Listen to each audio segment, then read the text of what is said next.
Welcome to Season 3 of The Lifestyle Chase, and I'm your host, Chris Little.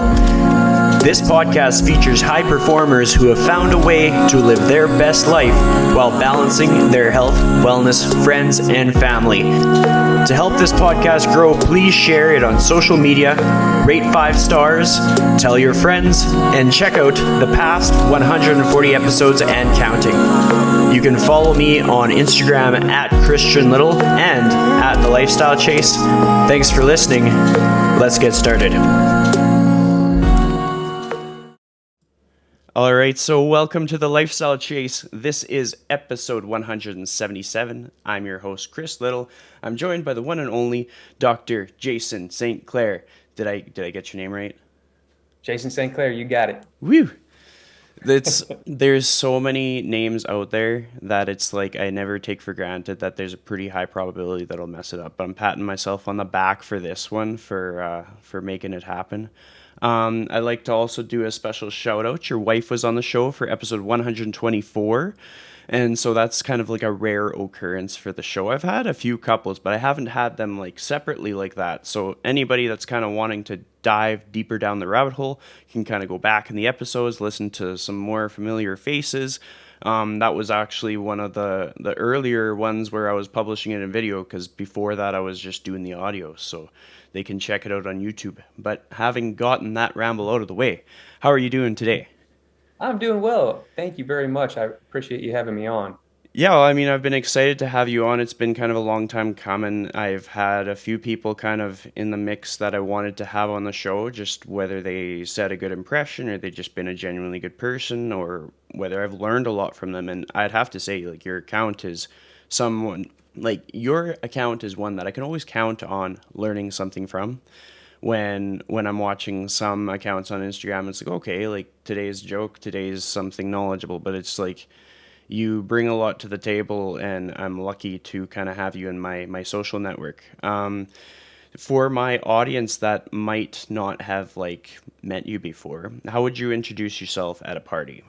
Like, what's your casual introduction? Oh, at a party. I try not to attend those parties. No. So I'm a physical therapist. That's what I do day to day.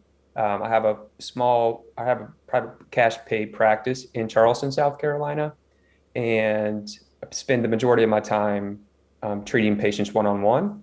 And then I have a small kind of part-time job that I teach the physical therapy students, the DPT students at our local university here in Charleston. Primarily I teach dry needling and then help out in a few other areas too. So I get to play a little bit of professor, but mostly clinician. Nice. Something kind of got my attention with that whole introduction, because like I'll usually try and like figure out more of who a person is to kind of figure out how they got to where they are. And you're talking about like, oh no, about if I'd go to parties. And I first of all, I'll say I relate. Like, it's kind of like when you're in a career like this, you kind of have to be focused. And sometimes certain personality types, I've interviewed a lot of introverts, and a lot of cards go into play with all of this. But when it comes to your career, how do you stay on course, continually grow, while also kind of having a life? Like, what is your take on that? What is your experience? What's your wisdom? Yeah, I mean, it's difficult. It's obviously a juggle. And at any given time, I feel like the priority is in one area more than the other. So I do try to, education is super important to me, and continuing education is super important. So whether it's a course or any continuing ed situation, I just try to make sure that if I'm going to keep pursuing those, that the day-to-day life, I try to like have limits where I cut things off and kind of have family time. I feel like once we had a child, we have a son, 6-year-old son. And so that's kind of changed the game. Whereas before we could both, I could come home at 8 o'clock at night and it really wasn't a big deal. But now, to be home past 6 is a bit of a struggle because you want to spend time with your family. So I think it's easy to get caught up in your head about feeling inadequate. And that's probably a personality trait, which can be good because I think it keeps you motivated. But I really just try to every now and then look back on how I've been, for the most part, being a dad, and how that I feel like that's going, reflecting on it. And as long as I feel good about that, then the continuing ed stuff just kind of seems to fall in place because that drive will always be there. It always has been. Yeah, I mean, that makes sense. I think something that I've noticed and really admired about the past year or two with many people is just their realizations of what keeps them on track, like in a holistic manner. Like, I mean, we can work all we want, make all the money we want, or whatever, learn all we want. But in order to kind of stay on track, you sort of need to have like your people that support you. You need to be able to reflect and slow down and reset, go on holidays, have some quiet time, go on long walks, all these things that don't happen if we don't make the time or if we don't have that line that we draw in the sand kind of thing. Mhm. To kind of turn the tables on you, like what were your biggest reflections? Like, so for perspective, like Katie was on the podcast episode 124 somewhere in May 2020. So Okay. almost exactly a year ago. And I can only imagine what everyone's learned in this time. But for yourself, kind of like looking back to that pinpoint, like what's kind of happened for you? Like what kind of revelations have you had or realizations? What's changed? How have your priorities shifted?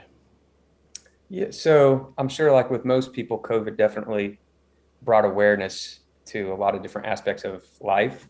Um, One thing that think has changed is I really did make a commitment at that time or around COVID, as many people did, to really get outside my comfort zone and start posting consistently on social media and really trying to just share myself. But when I look back on my post from a year ago, um, I'm not sure I'm still like, it's not, doesn't sometimes feel like me still. I have a really hard time like expressing who I am as a person. Like, and I want to be able to do that while providing valuable info. And that's what I love so much about my wife. She's super creative. She's obviously very, very intelligent. And she can be herself pretty much all the time. Even if I'm just overhearing her on a call, it's totally her. Whereas me, I'm a little bit reserved. It's just not my natural tendency. So I feel like I've grown in that area, and I think the reflection and being able to look back, then you can kind of see, all right, well, maybe you grew a little bit, but you still have a lot of work to do. So I would say that's number one, just being consistent with social media and trying to see what that last year looks like and how I can keep growing in that. Hopefully, becoming a little bit more confident with what I do bring to the table. Yeah, I mean, that was an important reflection to make just with the whole like looking back in social media. I think that's a cool exercise a person can do because in the fitness industry, especially, people have a tendency to kind of get in their head. I mean, myself for sure, like I can admit to it. You kind of like get into your routine and you zoom in on one week, then you zoom in on one day, and it's like, what are we doing? Like, where are we going? It's probably a helpful exercise for anybody that's listening or watching this to like go back in your social media or go back like for people who aren't too heavy on social media, you go back in your calendar. Like you probably made appointments with clients or scheduled events, like little pinpoints and things that you can look back on and kind of reflect and see growth because that's kind of like people like to be rewarded. They like to kind of hear like that they did good or that there's some difference, and then it might be encouraging for somebody that feels discouraged. Like for myself, every year that I do my taxes, I'm like, okay, like I had these clients at this time, I learned this, I paid for this continuing education, I updated this in my life, I went here. Like it's a good exercise to kind of reflect and kind of stay the course sort of thing. And then just also that knowledge, like I'm kind of sneaky where every time somebody like oftentimes I answer in Kyle Dobbs' question box on Instagram, and I'll Oh be the yes, guy that like asks like the crazy question like how is your career sustainable? Like just like something, or like how do you maintain the family balance? Like those aren't actually questions that I've asked, but it's I tend to go more the whole career life balance rather than jumping into biomechanics. So I'm like, if I want biomechanics, I should probably be paying somebody to help me with that. But if I want to learn, like, how did this human being keep their sanity and keep pushing Yeah. forward and stay rewarded in their career, then I'll ask them that. Um, Yeah, I love that. And for what it's worth, I love your account because I think you are so very real and genuine and can kind of take a step back from what sometimes feels overwhelming just as me looking at it. And a lot of times I don't dive super into the biomechanics stuff just because I get my fill. yeah, But I think it's easy to feel like you need to keep up, keep up, keep up, and then you forget to actually look about like what are you doing day to day with your life? And is that definitely. spending 2 hours on Instagram trying to learn about biomechanics, is that really worth your time? Well, it's like we could all be like F1 race cars, but if we'd never change the oil, it doesn't matter what the car is built out of. Like, it's gonna burn out. Like, I mean, so many different analogies to illustrate that point, but it's just the fact is, like, if we are not doing well, then it doesn't matter how smart or how talented we are. We need to. There are certain things that kind of need to happen. To kind of jump in the time machine as I often do, where would 15 years ago take you in your life? Like, roughly, like where were you at that point? What was going on? What was going through your head? What was life like? For me, 15 years ago, well, I would be graduating college, undergrad, and preparing to go to physical therapy school. And actually, I think that year, almost exactly 15 years ago, is when I met Katie. So I grew up in Missouri, in the States, and did my undergraduate there, and was planned on attending physical therapy school at USC in Pasadena. So I applied, moved out to California, and worked for a year as a personal trainer at this little boutique shop uh, just south of San Francisco in Mountain View. But so I met Katie, and I ended up getting put on the wait list for USC. It was a very super competitive program, and I was waitlisted, and I missed it by 2 slots, which was kind of a big bummer. But in that time, Katie and I started dating, and then eventually I proposed to her. And in that time frame, I really all I cared about was the ocean. Like that's what I wanted. Physical therapy school and an ocean, a good physical therapy school, but it didn't have to be the best like USC. So she had done an internship in Charleston, and we literally I applied to the one school here, got accepted, and we moved across country to where we are now in Charleston, South Carolina. And I started PT school, and that has been almost exactly 15 years ago. Nice. It's kind of cool. I always just take a number out of the hat. I'm like, this should get us somewhere juicy. That's a good one. Yeah, I mean, like, what did you have any doubts? Like, so many people have doubts at that time in their career. Did you ever think, like, is this for me? And you moved really far, so what was that like?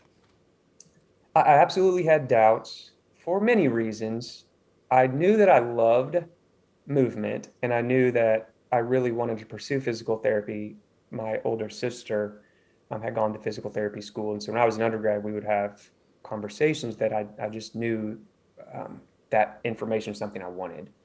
The doubts were, that you don't do it for the money. I'll just say it like that. And you come away with a tremendous amount of student loans. And so that part of the decision is super difficult.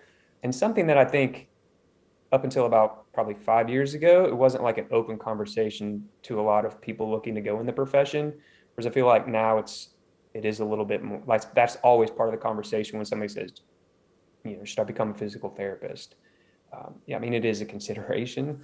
But, beyond that, the moving across the country was, it was kind of exciting. So I grew up in Missouri, and we traveled, but not a ton. So moving to California was something I always wanted to do. But once I met Katie and I realized that the ocean was what I wanted, moving to Charleston. I mean, I didn't think we would stay because I'd never lived in the South, and I kind of had my own preconceived biases about the South. But it's been great. Charleston's been great, and it's definitely changing in a direction that I think is positive. So in the end, it's been good. But yeah, I think the biggest doubt was just, do you want to do a profession where you spend all this money in education, um, and then not be really sure what it's going to end up like when you get a job? Yeah. Well, I mean, that's probably the theme for a lot of different, like, you see so many people that act as though some career on the other side of the fence is so reassuring, but is it, kind of thing? Like, I recently heard an example, and it's like some people go for like the salary job, but like overnight you could get laid off from that salary job. Like anything is cushy if you want it to be, but it can also be unstable at like there's nothing that could possibly be like bulletproof stable income. Like it's just everything is going to cave at some point, and it's just your attitude towards that work, and like the fulfillment that you get from what you do makes a big difference. I mean, like there's lots of people working jobs where every time they go to their job they're kind of thinking, I don't know if I want to do this, and then like Right. as that compounds over time, that's not going to be a very pleasant existence, you know? It's so true. Yeah. Yeah. Well, That I feel like that's often minimized too. Like people, you're like, oh, I'm not really happy with my job. But if you're not happy, if you can't find, I guess, happiness and a little bit of reward, it's just a matter of time before, something bad probably will happen. yeah, I mean, when it came to your move, like when you first arrived and you're like you went for school, once you were finished with school, like what were the next things that kind of happened for you? Like what were your next steps of growth or challenges, etc.? Yeah, this is good. And this is something that I actually really like sharing openly because my path wasn't the traditional path to where I feel like I am now.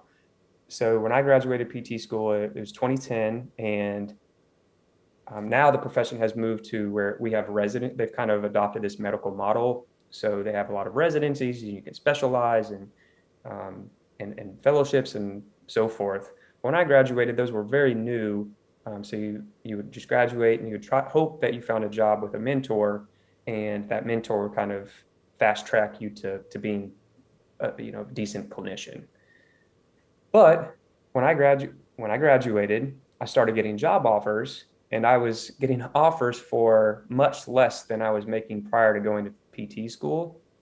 And in physical therapy, there are different settings. So you can practice in a clinic, you can practice going to people's homes, a hospital, and all of those, for whatever reason, pay a little bit differently. So I made it a commitment that I was going to take the higher paying job to pay off my debt as quickly as possible. And while doing that, also work, because pre Quincy, I'd have my son, also work in an outpatient setting that I knew I would be able to get my skills that I needed for that. So that's what I did. And I did it for about 6, 7 years full time. I was doing that. And then I kind of switched where I was doing more orthopedics and less of the other stuff that I didn't want to do. I say that because you can make good you can find positives in almost all situations. Like I wasn't working ever necessarily in the same environment I thought I would, like say sports at that time. I wasn't seeing a lot of athletes for the majority of my day, but I learned a tremendous amount about the human body and what it looks like with age. And it was, or with neurological deficits, like people who've had strokes and advanced Parkinson's. So I learned so much and how to communicate. And then I took that with me. So then whenever it was time where the financial stuff started to shift, then I was able to take all of that experience and kind of apply it to the setting that I was moving towards, right? So I really feel like I've seen people from really very high level competitive endurance athletes. That's kind of who I enjoy seeing the most. But I've all the way to, the 100-year-old little lady who just fell and, needs to get strong. Um, and it's just, I think it's really made me always try to keep the big picture in mind with every single person that I'm with and not get too hyper focused in one kind of aspect of their presentation as far as why they're seeing me. So it's been really helpful. I know I kind of went off on a tangent. I'm sorry. No, it was good. Like I kind of there's a lot that I got from that, and just the sense that people's path doesn't necessarily go the way that they think that it's supposed to go, but maybe it goes the way that it should. Like, and I'll sort of explain a bit more on that. Is just like you had to make decisions that kind of went away from what you thought that you were most interested in based on like the financial needs, but Exactly. you gained so much that contributed to the end outcome that you wouldn't have had you not made that choice, kind of thing. Like it's just similar to like if somebody wants to win a race, they're gonna have to do a lot of tough training consistency. They have to train when they don't feel like training. They have to eat properly when maybe they feel like just cutting loose. Like there's so many things that you kind of have to do to get to that desired goal that you might not think of at first, and it might not be convenient, but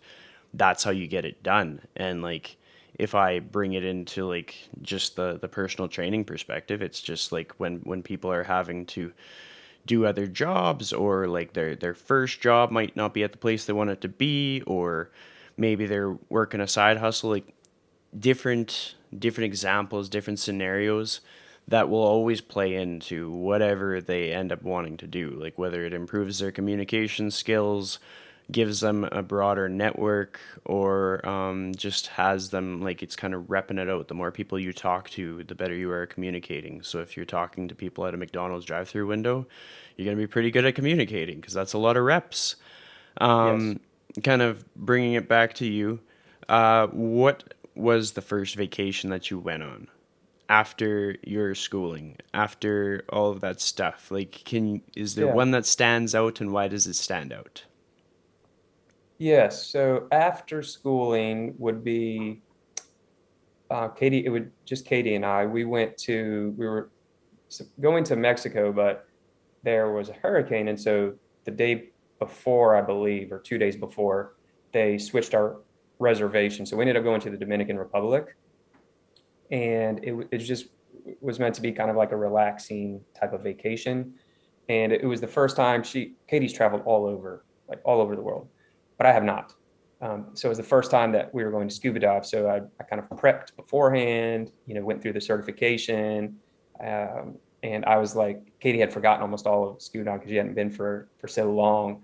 So I felt very important, like checking all of the tanks and doing everything just right. But we actually went scuba diving in this amazing place, and we got to go down. It was like 100 feet. It was beautiful coral. That would be the highlight of vacation for sure. And the rest of it, we were just kind of hanging out, recharging. And then I think that was the last big vacation actually we've taken, because then we had Quincy a few years later and life changed. Yeah, definitely. Are there like little like day trips that you go on, or just things to unwind and kind of balance out the mental headspace? Yeah, mental headspace for me, I learned this. So I ran track in college, and then just for 1 year, I got a stress fracture. And so then the next year, I was just burnt out. I was totally burnt out. It was probably the only year in my life that I didn't exercise consistently.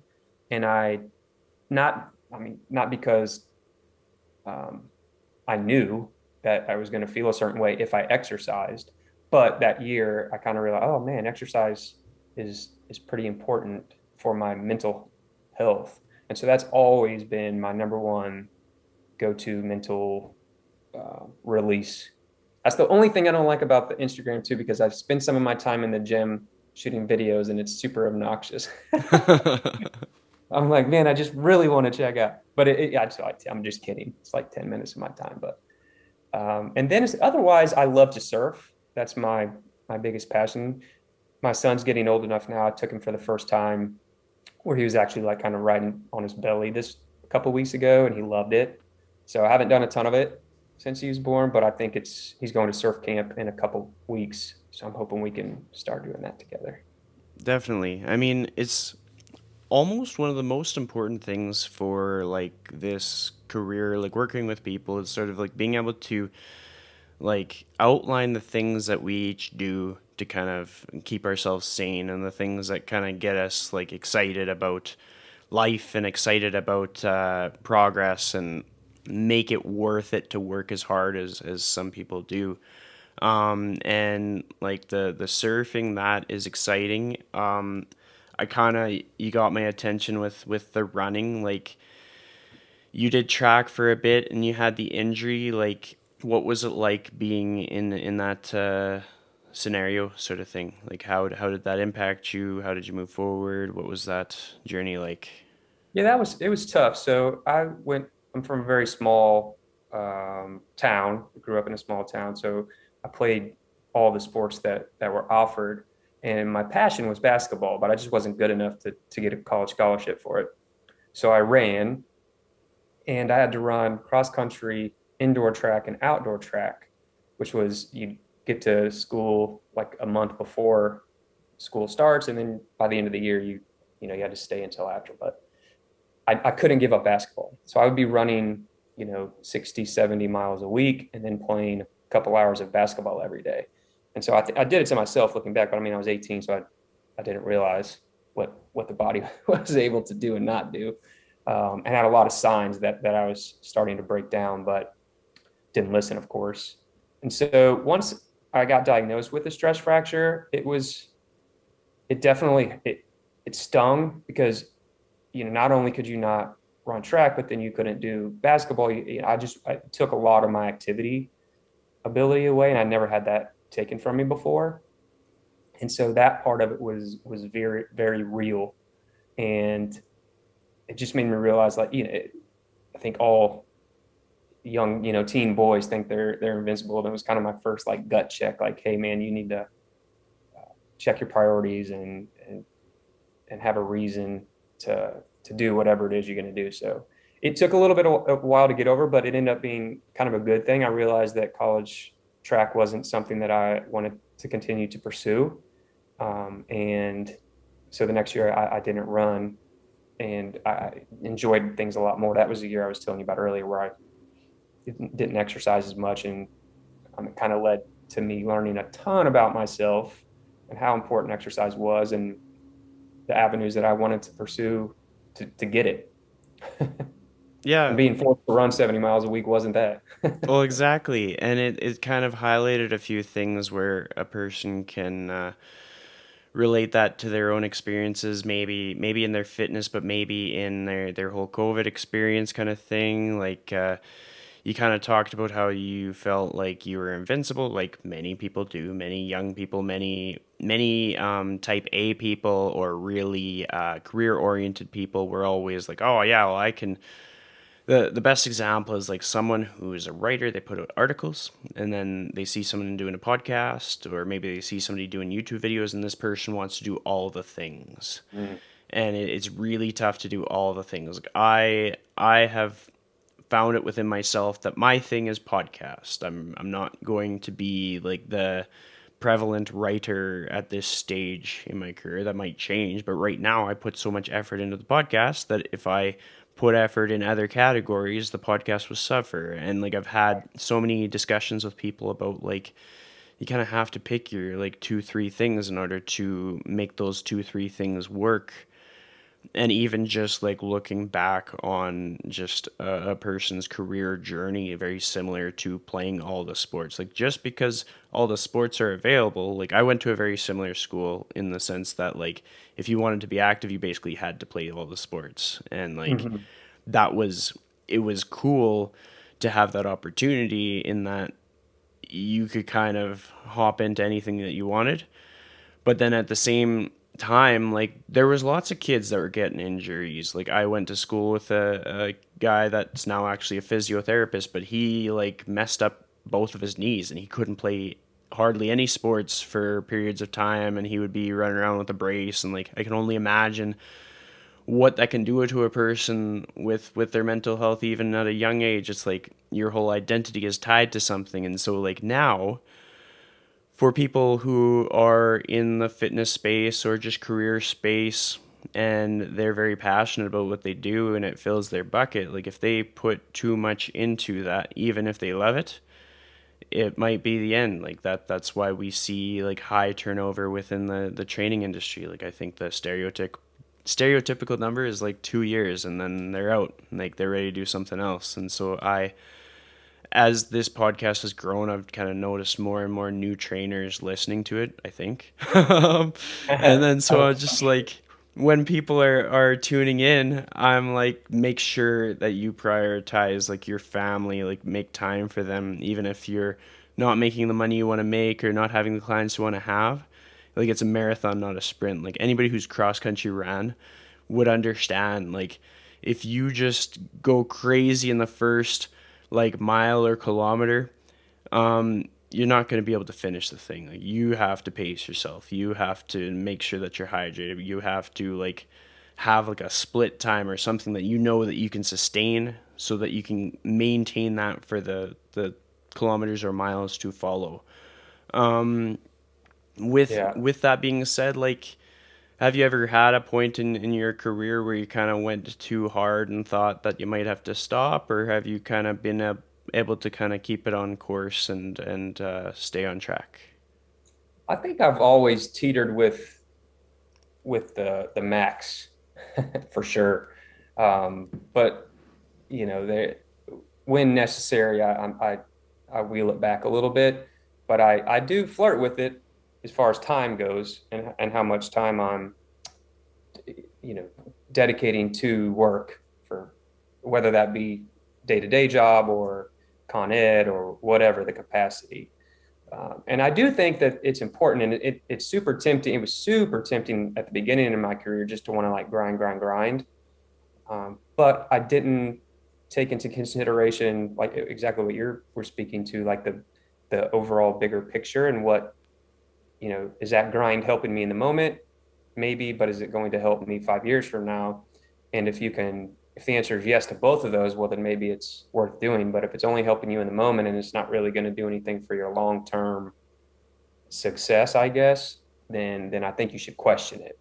And I spent a few years like that where I think I was just going, going, going without reflecting on how that is going to play into my bigger picture. And I, Definitely.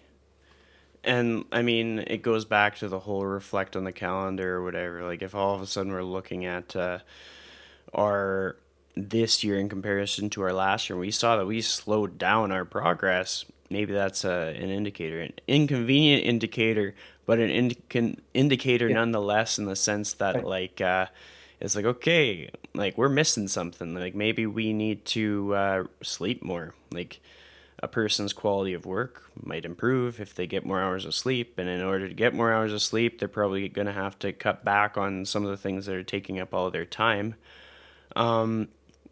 You talked about continuing education quite a bit, which I think is important because there's some continuing education that you put out into the space. Like you offer, I think I've been seeing quite a few posts about your offerings. So tell us a bit more about that.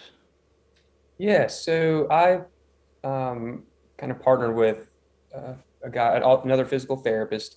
He's based out of St. Louis. His name's Keaton Worland, and we have created a mentorship, like a small group mentorship, and it's 12 weeks, and but really what the goal that we set off at the beginning was to help give either people with either a new grad PT or people with some, just quite a bit of a movement experience, but have never had a lot of like the formal education as it relates to reasoning for which is I'm super passionate about that.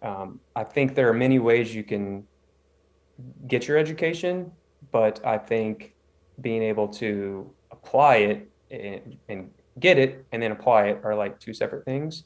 And I'm just really passionate about people having the opportunity, regardless of their situation, to be able to get that somehow. So I want them to get the mentoring more so that they can help develop their skills, not have somebody else, not like mimic somebody else, right? I was very fortunate in my formal mentorship that whenever it was one-on-one mentoring, she let me do what I was going to do, and then afterwards we would reflect on it. Versus a lot of mentors who will show the mentee what they're doing and then have them try to replicate that. Two different, I mean, both are fine, but I think the one that I was exposed to was far more powerful in my practice than me trying to mimic someone else. Because you can mimic anybody, but if you don't allow yourself to go through the process of full problem solving and zooming in and zooming out and knowing what to look for, and you're like, oh my God, I just spent 20 minutes looking for 20 different things. Now, what do I do with all of this information? Like, if you don't allow yourself to go through some of that struggle, then I think you miss out on a tremendous amount of education. Yeah, I mean So, it's so true. You kind of got me thinking about social media and people's tendency to kind of see a thing and be like, "Yep, yep, I agree with that thing," or like the repost thing. And mhm. sometimes I see that and like a part of me knows that everybody's going to have some understanding of it, but a part of me wonders, I'm like, okay, like what's another way that a person could have a presence on social media that would actually help them? And it's like I get excited when like one of my friends or peers is like creating their own original stuff. Like they're putting themselves out there. They're on the edge of the deep end of the pool and they're just ready to jump in no matter whether they're a competent swimmer or they have water wings on. Like Mhm. it's you learn so much more just by doing and putting yourself out there and being willing to fail and look silly. Like what's the worst that gonna happen? Like somebody's gonna see that you're learning, no big deal. Like and so that is a big value in like a mentorship in any capacity. Like I advocate for that stuff. I think probably has something to do with being a teacher's kid. Like That's awesome. education just keeps circling back, and so it's I like the learning aspect of this industry in the sense that we're always learning and we're always open to feedback and we want to like figure out like where we could improve.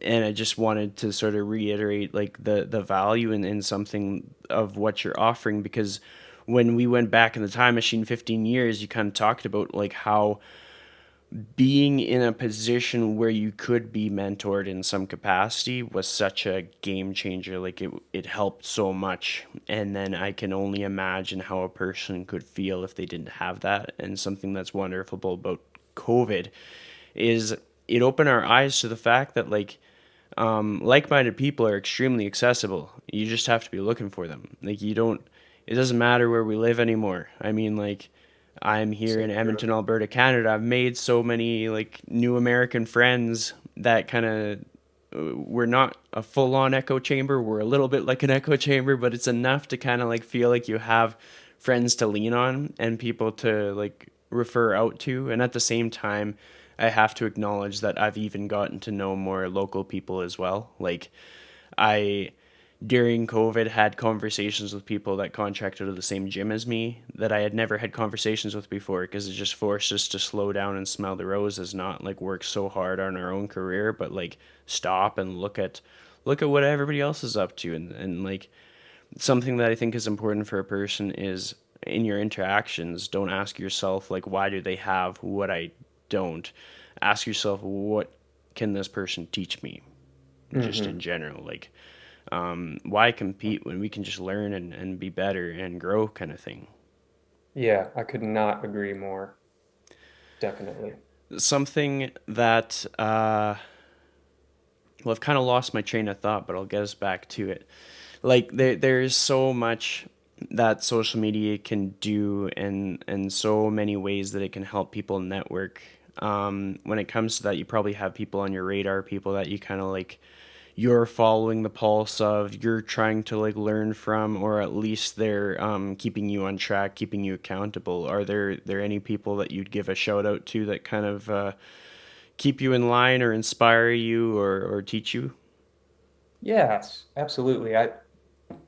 So many accounts teach um, so many different things, right? Like in life, but the ones that in my own kind of industry that I tend to go towards a lot, well, for different reasons. Well, obviously, I look at my wife's because she's my wife, but also I love how she takes complicated material and is so creative. Like, I enjoy anybody who can do that and communicate it in a way that um, resonates with others. Because at the end of the day, if you're not able to do that, then you're just limiting how many people your knowledge can actually help. And like I told you earlier, that's something that I'm currently working on. And then, Kyle Dobbs has always been a really good mentor of mine, and I just think he has a really good head on his shoulders. Um, all of the guys at Reload Physical Therapy in New York, so Andy Chow, um, and I'm trying to. There are just so many. There are so many. Well, I mean, that was a good start. Like, it's cool because when a person hears that, like, I've listened to more podcasts than I can count. Like, typically in a given week, I'll listen to about five other people's podcasts. And any Mm-hmm. time that a person like talks about somebody on there, it's I have an invested interest to figure out who they are and to learn about them. And I think that's important because then it helps you like that's kind of how you broaden your network. Like somebody tells you somebody's cool, go check them out. See what they're Yeah. about. And you might not completely agree, but you might agree and it might be a game changer. Like most of the people that is kind of like a spider web. Most of the people that I've met through social media have started from one person and then it went to two Sure. people and that spidered out to two people and so forth. And so, kind of being open to making those connections, um, it's sort of that abundance mindset. Like, you can't have too many friends. Like, obviously, you're going to only have so many close friends, but you can always, like, learn from more people and just adapt and grow and notice like where our weaknesses are or where we might be wrong, find new people to get constructive criticism from, be open to that, being open to like, okay, like this is going to be really painful to make this adjustment or this change or start doing this thing. Like an example that I'll share is like me being introverted. I have a tendency to just be absolutely quiet in person in groups. I can be really social online, that's no problem. But if you got me at a party, I'd be the quiet person in the corner. I'd be talking to like one person. And so I wouldn't be very good at like a networking event. And so part of this industry is like challenging yourself to be a little bit better at the things that you're not as good at because especially as like a business owner you kind of have to like it you can't really choose like if you want to have a presence physically in a city or town then you have to be pretty good at communicating with all of that Right. being said. Oh, go ahead. No, no, I was just in Okay, agreement. sorry. Our video was a little bit choppy, so I thought I might have missed a bit of you. But it's just so cool to be able to meet people and learn from them and be able to kind of like pick out the things that they can teach us and stuff like that. Are you a goal setter? Are you someone that sort of has something on your radar for the next couple years, next couple months? Like what's kind of happening for you with regards to that? Yeah, I am a goal person. I always have goals. Things are starting to get back to kind of pre-COVID here where we live as far as the in-person. So that's my current like 2 month thing is I'm just trying to ramp back up with my in-person business and get back to that. And 2 years, I really going through this process of making this mentorship, which I don't know what'll come of it. I really don't, but I, I've enjoyed the process greatly, and I just realized that I want to give others the opportunity to be mentored in an environment that I feel I wish I would have had very early on in my career. Um, because if you follow me, you probably know I say this, but I truly believe there is no right. I think we try to always make these best choice decisions at any given time, and that comes from a vast amount of knowledge. But because there is no right, I think that's where the art of mentoring can really come in and empower people to feel confident. And if you leave them with that feeling, then they're probably going to be a lot happier in their day-to-day life versus always trying to live up to this standard that doesn't really exist. And I promise you, if you're listening, it does not exist. It's true. I mean, it's going to be a lot easier to learn new things if you're open to the fact that, like, yeah, you're just gathering things and seeing what you can do with them. You're not gathering the right things or the wrong things, you're gathering things. And you're learning and you're applying and you're trying and you're failing and you're succeeding and you're just keeping that going. And if you get too hung up on like what is the perfect way and what is the wrong way, well then it's going to halt your progress. And just being in the right environment is kind of like training environment. Like if you have people that have a genuine intent to get stronger in your space, then it influences you to get stronger. And so just like for a person that's like maybe spinning their wheels and they're kind of wondering like how can I have like the mindset like blank person, or how can I be someone that sets goals or wants more or wants to be surrounded by the right people? It's like just surround yourself with the right people. Like any mentorship or group thing that I've done, being in that space of people to kind of lean on and having people to kind of like put thoughts and topics and new discussion in front of me to kind of focus on and just like bounce off heads around me kind of thing, like that is a game changer. Like that's kind of what helps, and like everybody's gonna take something else from it, but like hopefully people entertain the idea of mentorship. So I think it's something that's rising in popularity, and you kind of Right. you get to know people, and then you kind of a lot of people will decide their mentorship based on like there's a little bit of like confirmation of values or confirmation of interests and stuff. Like a person sees someone who they want to be, and they're like, okay, that person's giving a mentorship, and then they kind of jump in. And if anybody's like hesitant to jump in, I would recommend it, because it if I could take everybody's mentorship, like imagine how great of a year that would be. Like Yeah. it would just be the funnest year ever. And so like Yeah. if I ever win a lottery, like you can bet on it, I'll be like in everybody's mentorship. And it's just because like your life becomes more abundant, like you get to make so many friends and you're bound to learn, because you're it's like trying to do something by yourself versus trying to do something with a team. Like you're gonna move further ahead if you have a team, whether you work together like on paper, like whether you are actually professionally associated with each other or you just know each other and you can bounce ideas off each other. It does make a difference. Like you can be in business with yourself, but you still have to have a network. Like 100%. that's just the thing. Like if a person gets too competitive and closes themselves off from a network, then it's going to die out, or it's just going to sound way too narrow-minded kind of thing. Right. So Yeah. each episode I ask my guests a few questions, and one of them I've been asking, I think, on and off since episode 1.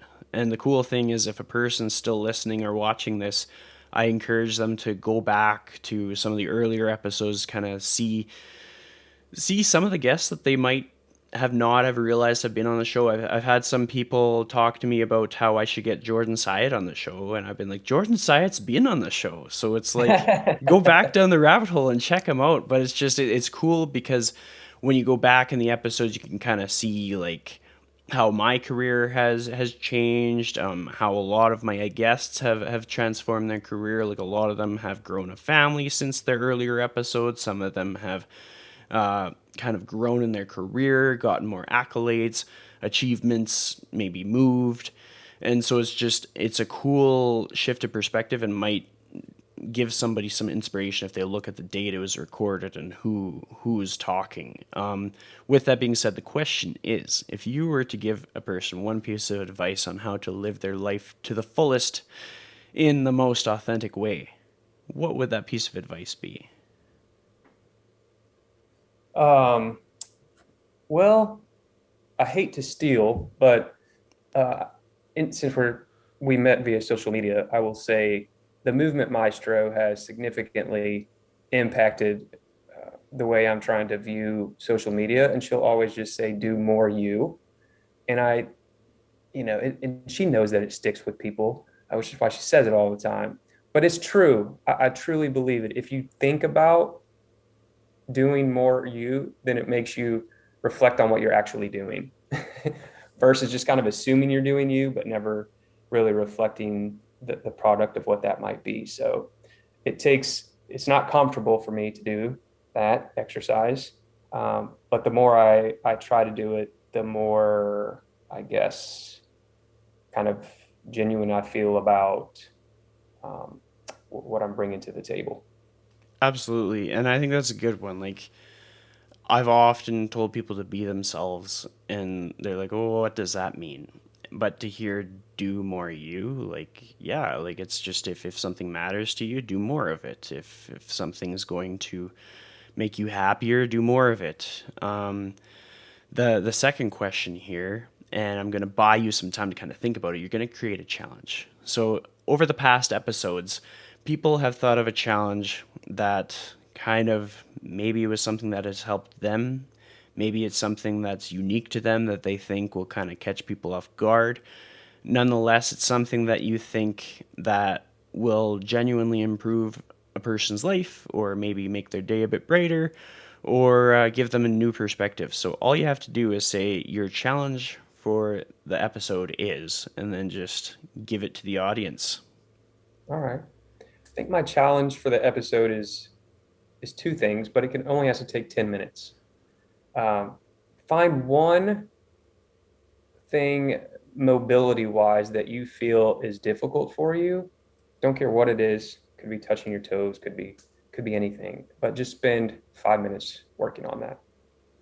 Second thing would be spend another 5 minutes going to take a walk with no music, no phone, uh, your family if you have one, but no devices, no, like, just tune out from the digital land.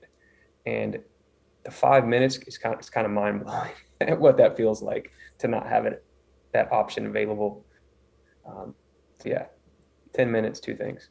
I love it. And the walking and just how it kind of gives people a realization of like what it's like to be away from like social media, electronics, other noise, just other inputs, and just kind of focus on like what's right in front of us right now, like right in the moment. Like I'm often given that perspective shift of like what really matters. Does it matter what happens next week, or does it matter right now, this moment right here? Like and just getting that reset and that chance to just slow down and enjoy the scenery, enjoy the geography and nature and fresh air is a game changer.